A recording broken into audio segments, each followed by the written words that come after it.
Gagawa tayo ng no-bake custard cake.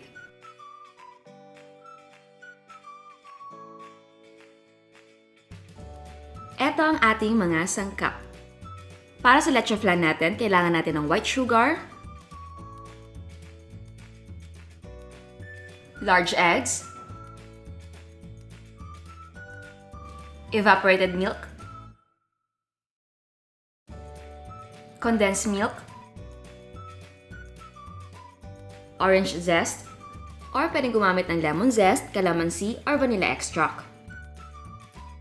At para naman sa cake base natin, meron tayong all-purpose flour, white sugar, baking powder, salt, powdered milk, egg yolks, canola oil or vegetable oil, water, and vanilla extract. At para naman sa meringue, kailangan natin ng egg whites, white vinegar. Kung ayaw gumamit ng white vinegar, pwedeng gumamit ng cream of tartar, and white sugar. So, ang unang gagawin natin, magka-caramelize tayo ng ating sugar. I-melt ko na yung sugar natin sa ating cake pan. Huwag niyong haluin, hayaan niyong mag-melt ng sugar. So, ayan, nag-start na mag-melt yung ating sugar, so pwede natin siyang haluin. And remember, huwag niyong sunugin. So, ayan, completely melted na yung ating sugar. I-set aside na muna natin siya at gawin natin yung ating leche flan mix. But first, magpapakulo tayo ng ating tubig para sa pag-steam mamaya. Ngayon naman, i-combine natin ng eggs, evaporated milk, condensed milk, and orange zest.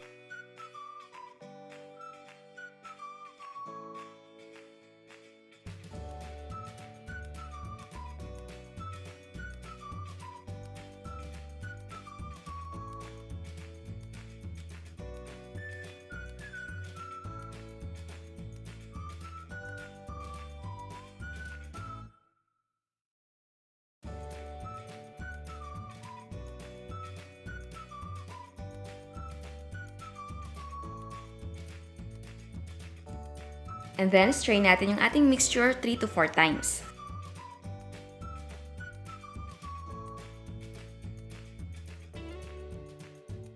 Tapos, i-transfer na natin yung ating leche flan mixture sa ating pan na may melted sugar. Set aside, at gawin na natin yung ating cake base. In a bowl, i-combine natin yung all-purpose flour, sugar, salt, baking powder, and powdered milk.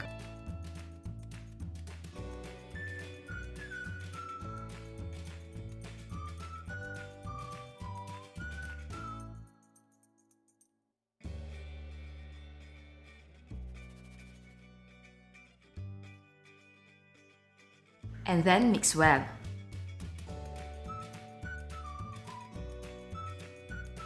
So ayan, set aside na muna natin at gawin natin yung ating wet ingredients. In a separate bowl, i-combine natin ng egg yolks, oil, water, and vanilla extract. And mix well.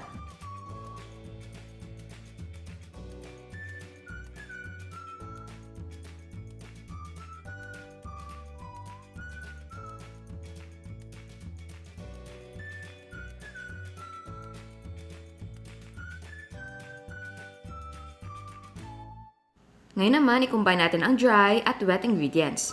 And then mix well and set aside.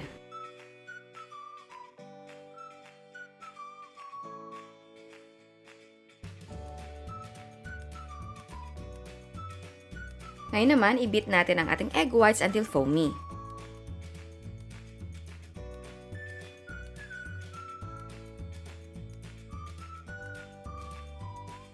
Ayan, foamy na siya. Add na natin yung white vinegar. And then beat until soft peaks form.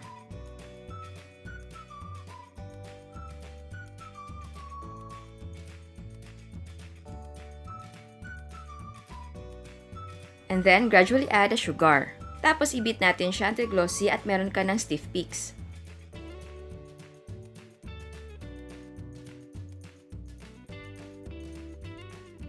So ayan, may stiff peaks na tayo, pwede tayo mag-fold.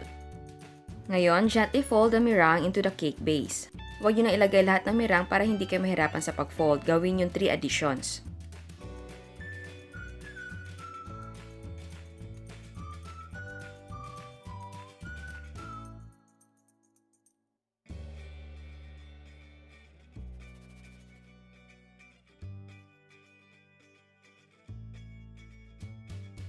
Ngayon naman, ililipat na natin yung ating cake mixture sa ating cake pan na may leche flan mixture. Baka nagtataka kayo kung bakit nakalagay na yung ating cake pan sa steam bowl para hindi ako mahirapan sa paglipat mamaya dun sa ating kaldero na may kumukulong tubig.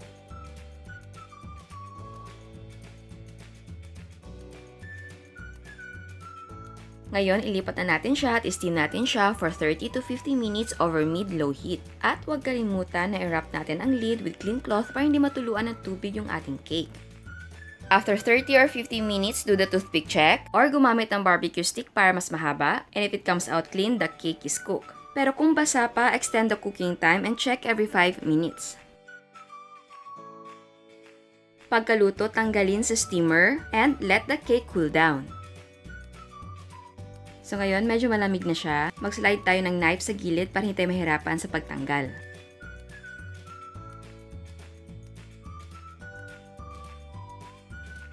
Magpatong lang tayo ng malaking plato sa ibabaw at baliktarin natin.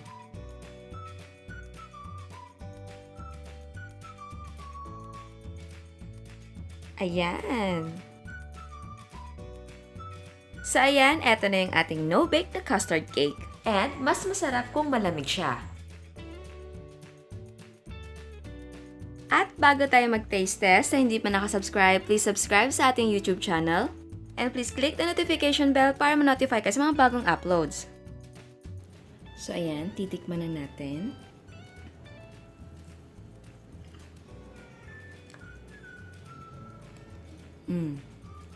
Ang sarap ng custard cake natin. At yung leche flan, ang lasa niya ay yung orange. Kasi, remember, naglagay tayo ng orange na zest. So, pwede naman lemon, or calamansi, or vanilla extract. Ang sarap niya. Sino ba magkakakala na niluto natin siya sa steam, di ba? Sa steamer. So, yeah. Sarap. Tignan nyo yung cake. Tignan nyo. Diba? Parang nag-bake ka rin. Ang sarap niya. Yum. Para sa akin, hindi siya ganun katamis So, nasa nyo yun kung gusto nyo na dagdagan ng sugar or bawasan. Ang sarap talaga.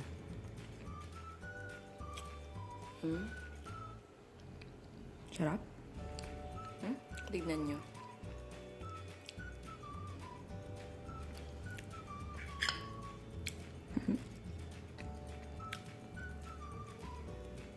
Yum. Kaya itry nyo sa bahay. Yun nga lang, madaming eggs ang gagamitin. But don't worry. Worth it naman. Ang sarap.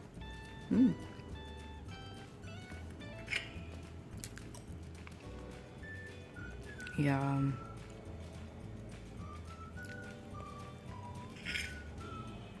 And yes, malambot siya.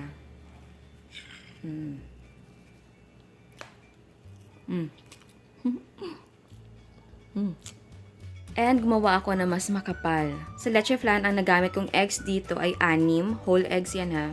Tapos isang can ng evaporated milk at isang can naman ng condensed milk. Sa caramelized sugar naman natin, 1 cup. Sa chiffon naman natin, dinoble ko ang measurement ng recipe. Pero sobrang talino ko, umapaw si cake. Dahil hindi ko kinonsider na maliit lang yung ating pan. So kung gusto nyo i-double ang recipe, siguraduhin na mas malaki ang cake pan na gagamitin. At eto naman ang mga prices ng ating mga sangkap. And again, pwedeng gumamit ng mga gusto ninyong brands. Pero sa powdered milk, mas gusto ko si Bear Brand. At ang cake pan size natin ay 9.5 inches by 2.5 inches. Ang nagawa natin ay 1 layer. Ang cost per yield niya ay 149 pesos and 44 cents. Pwede mo siyang ibenta ng 170 pesos or kung gusto mo mas mataas. And again, ang price ay magdidepende kung magkano ang presyo ng mga sangkap sa inyo. And bago ako magpaalam, may mga pahabol na pictures yung ating subscribers. Ito ang 15 minutes sa dulce de leche ni Miss Evangeline. At eto naman ang yema spread niya. Eto naman ang rainbow cake ni Miss Nadine.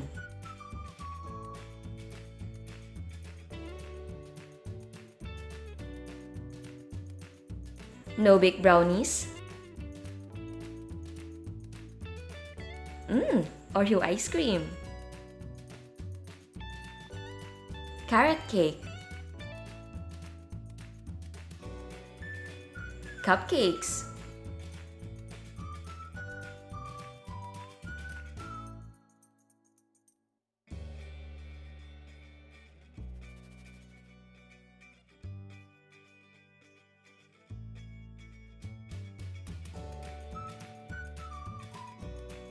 Banana cake. And yema cake. Super cheesy. Eto naman ang mga cakes ni Miss Shirley.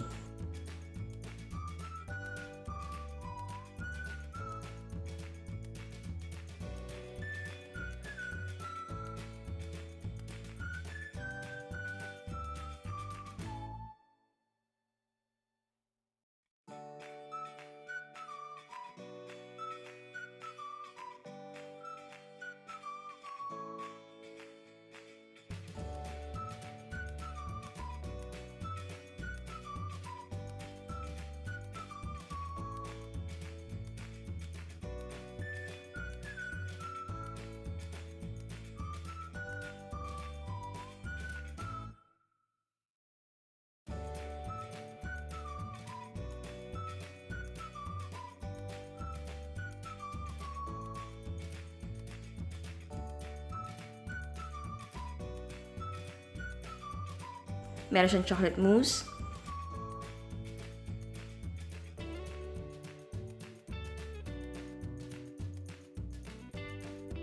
Rocky Road Graham float. Ito naman ay leche flan or leche tin. Parang leche tin ito. Ito naman ang mga chocolate crinkles ni Miss Nueva.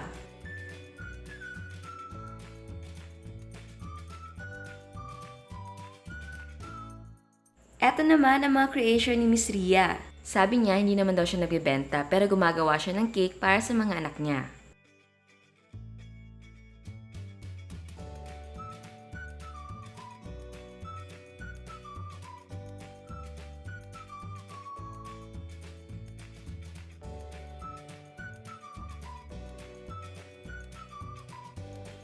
Ito naman ang mga gawa ni Miss Rosebell. Meron siyang cheesy cheese bar, chocolate cupcakes, graham floats, and banoffee. Again, salamat sa nagpadala ng mga photos. Super nakakataba ng puso ang suporta ninyo. Sana hindi kayo magsawa. Congrats sa ating lahat. At sa hindi pa nakasubscribe, please subscribe sa ating YouTube channel. And please click the notification bell para ma-notify ka sa mga bagong uploads. And don't forget to like our Facebook page and follow us on Instagram. Thank you!